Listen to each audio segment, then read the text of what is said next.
involved our old students, in your aim to have much more of the denizens of Jamestown going to school?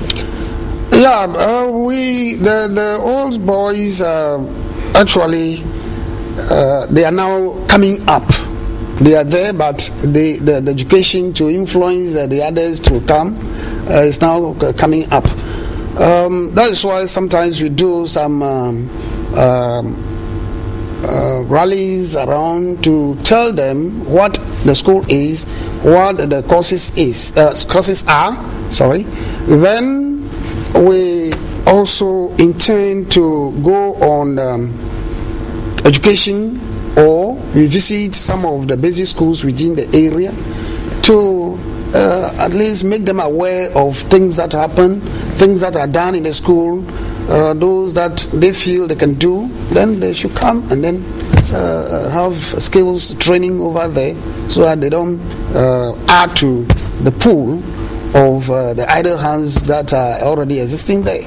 So that is what we have been doing. So, Mr. Uda, I think you would touch more on the theme, especially because you're a tutor and you teach carpentry and joinery. So, promoting responsible citizenship through quality technical vocational education and training delivery and sound moral education. For all these years you have tutored, what have you realized, observed to be, the factors that have hampered the delivery of quality technical vocational education training? To begin with, TVET itself is an acronym which stands for Technical Vocational Education and Training. Yeah. And its main aim is to prepare students or young people for the job market, and then linking this skill to industry. Then with this, it should be demand driven. But this is not the case. Let me give a brief background of TVET and vocational education existed before even the Europeans came into this country, around 1471. Then they showed interest, and by then too, it was black rating. It really wasn't the Germans after all. No, well, to the I'm just pulling your legs. It was in the area of black rating. That is, they went to blacksmithing, goldsmithing, carpentry, and so they used this skill to put up their own local houses. But when these white men came, they showed interest in this. So what they did was they used their skilled labor in those days to put up their churches and their mission houses. So when Sir Gordon Godisberg came, he realized that technical education is very good. So he built the first technical school in Ghana, which is Aswansi Technical in Cape Coast. And then from there, private institutions also, private individuals also started. But with statistics we have now, technical schools that are under GES, we have only 45 in this country. Then those that are under MVTI are 38. Then community-based technical schools are also 45, and we have over 500 private TVET institutions. And as my colleague said, Jamestown, the first TVET to be built by Father Campbell in 1980 was by the Catholic Church.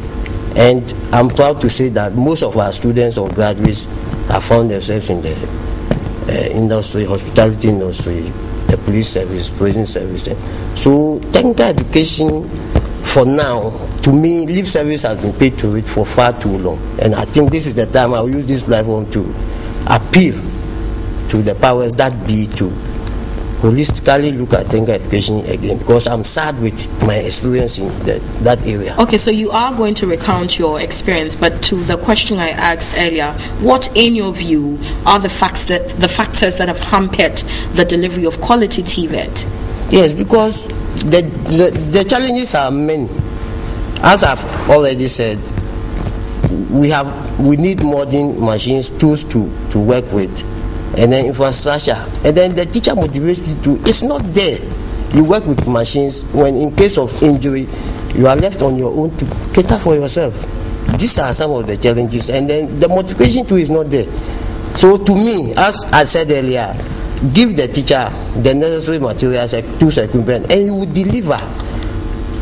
Secondly, I've worked for 20 years, I've not had any accident. Give me safety allowance. That alone, safety allowance will also motivate me, and I will deliver. But it seems government stakeholders, we are all quiet about technical education, and the perception out there. I will say this now, that even the admissions that are going on now, be sad to know that, especially those who offered for capital enjoying, are not coming. At the moment, we have only two students who are in the department that are coming to pursue that course. So the perception out there, in fact, to me, something must be done with it, so that it should not be that those who are not good academically pursue technical education. And I went through the technical education, and I've not regretted. You seem very disturbed and morose about it. I know what I'm talking about. All right, so your vision as a school, achieving excellence in capacity building in both employable skills and academic empowerment within a disciplined environment. Do you have anything to celebrate as regards your vision? What have you achieved? What's worth celebrating? For this 32 years, as I said, we have some of our students who are already there doing well, and the school itself too is doing well academically. For example, you'll be glad to know that for the past 5 years, the technical side of the school, they are performing well, clocking 100% in their area there. The business side, they are also doing well. And as I said, some of the old guys who went through the school are doing well. And I said, some are chartered accountants, some are secretaries at ministries, banks, and the like. And some have come to join the staff teaching. So we are giving them those who are in direct this technical area. Well, the skills that they are acquiring, I've mentioned somebody who finished as a fashion student and now has a big boutique. A big boutique and is doing well. There is one also at Mamprobi area there. I couldn't get there to see what she is doing, but I know of her also doing well. And there are some others who are doing things on their own. The only thing is that I may not say they have established schools by themselves to train some others, but they are so the skills training is offering them jobs so that they don't rely on government offices for a job as we all wish to be doing. So within a disciplined environment, the students are disciplined. And I tell you, with that discipline, even in other areas like co-curricular activities, the girls were the national champions in basketball. SWAG Award for 2010, they were the first on 2 occasions. It's only 2011 that they lost the title. And also, for example, Independence March, they were the champions 2 consecutive times. And we are looking up to 2013 Independence Day. So there is something worth celebrating. Yes, so in a disciplined environment, you'll find out things go on well. So I want to find out your take, your view on what sound moral education is, because it is in your theme. You've captured that in your theme. What is your idea of sound moral education? We are training the students with their psychomotor, cognitive, and then affirmative areas. So before you come out, morally, you'll be able to fit into the society. And you use your skill, your brains, and your heart. When your heart accepts the work that you want to learn, you come out successfully.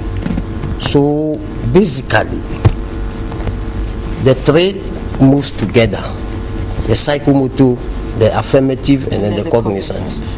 So before you come out, all these 3 will mold you with these 3, and you come out and be fit in the society. Let me add something small. Please do. You see, I'm not entirely confused. yeah, I know sometimes the mission schools are a little bit different from the public ones. Okay. So not only the skills training, as we say, the psychomotor, the cognitive, which is just the mind, but the heart is raw. So you look at things just that way. You must be that person who must have love for everything. You see, anything created by nature and things within your environment. If you have that moral, sound moral education, you don't just get up and be destroying tables. You don't just get up and set fire to the bush around. So you have love for anything within your environment. And what you are doing, you be committed to doing things to serve the general public. That is the area of moral education. You are working for people. You are serving people. You are working within people or in a community. So it is a whole development. So it must be all round, not only... Indeed. Before you walk us through your activities lined up, for your celebration, what's the way forward for Sacred Hearts? The way forward for Sacred Heart is we have in mind that there will be improvement in our structures. That is the buildings and all. That is where we will call on Get Fund to come and then help. The PTA has been very supportive, and not only the structures, numbers. That is, the students' number must increase, and then the performance of the students must also improve. So all this put together, we see Sacred Heart growing from strength to strength. So that is the way forward. The atmosphere these days is rife with, campaigning. And I want us to detach ourselves from all, partisan lines. But what do you think about the plausibility and feasibility of free SHS education in Ghana? Quickly, detaching yourselves from partisan lines. To me, it's a very laudable thing. If only we as a nation will be disciplined in the way we manage our resources, we will be able to do it. But if we leave it that way, as happened over the years, we can prolong its implementation 20 years, but we will be at point one. So if there is that commitment and the desire for one person to do it at a point, then we have to make it a national policy. If you don't have any challenge ahead of you, you'll be sitting idle. You don't have nothing to think about. If there is population explosion now, we will think of how to work harder to feed the growing population, to create structures for people to have a place to lay their heads. So that is, with that, I feel, even if you are saying 20 years, population is increasing. And I feel there is no day we will say we are comfortable with the structures development to start. But I feel the commitment and discipline on the part of state authorities. Just finally, Mr. Wuda, will this address, what it is that has made you sad this morning? The perception that technical and vocational, education is for those who are, less knowledgeable. To me. The free SHS, about the free SHS you mentioned. Of course. Let us take a bold step and start. Because if you risk, you will not succeed in life. So if you don't take the risk, if you don't take the risk, you will not succeed. So let us. I'm sure there's something else you want to say, but rather you refrained from. Thank you very much. We have to go now, but you haven't walked us through your, activities. We launched the celebration last Monday. Okay. And then on Tuesday there was a cleanup. On Wednesday there was a float through the principal streets of the community in which the school exists. Then also we have All Saints Day. That was Thursday, with a talk on hepatitis B and some other diseases to the students. And we had immunization yesterday. Not only students but teachers involved. And today we're going to put finishing touches to our arrangement, and tomorrow is a D-Day. And then when we finish that Sunday, we have to thank the Almighty for seeing us through a successful celebration. Indeed. Yes. Indeed. So these are the Thank you, and I wish you well. Thank you. And do say hi to Reverend Father Campbell.